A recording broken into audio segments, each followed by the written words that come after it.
ডাকাতি এবং মুক্তিপণের উদ্দেশ্যে আজিমপুরে শিশুকে অপহরণ করে অপরাধী চক্র, তবে শেষ রক্ষা হয়নি। মুক্তিপণ চাওয়ার আগেই ধরা পড়ে র্যাবের জালে। অভিযানের পর ৮ মাস বয়সী শিশুটিকে উদ্ধারের পর তুলে দেওয়া হয়েছে পরিবারের কাছে।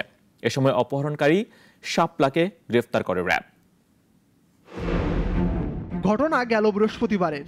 আজিমপুর মেডিকেল স্টাফ কোয়ার্টারের সামনে একটি ভবনের সিসিটিভি ফুটেজ এটি, যেখানে দেখা যাচ্ছে বাসার গেট খুলে দুই ব্যক্তিকে প্রবেশ করান এক নারী। এর কিছুক্ষণ পর একই বাসায় আসে আরও একজন। এই ফুটেজের কিছু সময় পরে ভুক্তভোগীর মায়ের কোল থেকে শিশুটিকে ছিনিয়ে নিচ্ছে সেই নারী। এর কয়েক মিনিট পর অপহরণকারী সেই নারী কোলে করে শিশুটিকে নিয়ে বের হয়। সে সময় চুরির মালামাল সহ সাথে ছিল আরও ৩ জন।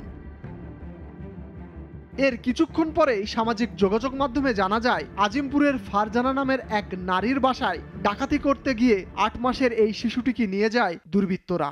জানা যায় গেল ১ সপ্তাহ আগে পরিচয় গোপন করে বাসাটিতে সাবলেটে ওঠে এই নারী।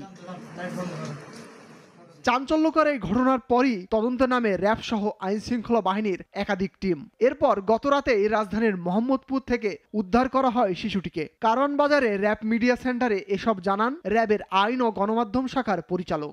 ভিকটিমের মাকে বিভিন্নভাবে আটকে ফেলেন, তাকে হাত পা বেঁধে ফেলেন এবং মুখের ভিতরে কাপড় দিয়ে তার মুখটাও বেঁধে ফেলেন এবং তাকে এক ধরনের স্প্রে করেন তার নাকে এবং বাচ্চাটাকেও একটা স্প্রে করে অচেতন করে ফেলেন এবং পরবর্তীতে সে বাচ্চাটাকে নিয়ে তারা চলে আসেন। রাত ১:৩০টার সময় আমরা এই ভিকটিম ৮ মাস বয়সী জাইফা, তাকে আমরা উদ্ধার করতে সক্ষম হয়েছি। এদিকে সংবাদ সম্মেলনে আরেক প্রশ্নের জবাবে র্যাবের গণমাধ্যম শাখার পরিচালক দাবি করেন বগুড়ায় মাকে হত্যার ঘটনায় ছেলের স্বীকারোক্তিমূলক জবানবন্দির বর্ণনা দিয়েছে র্যাব।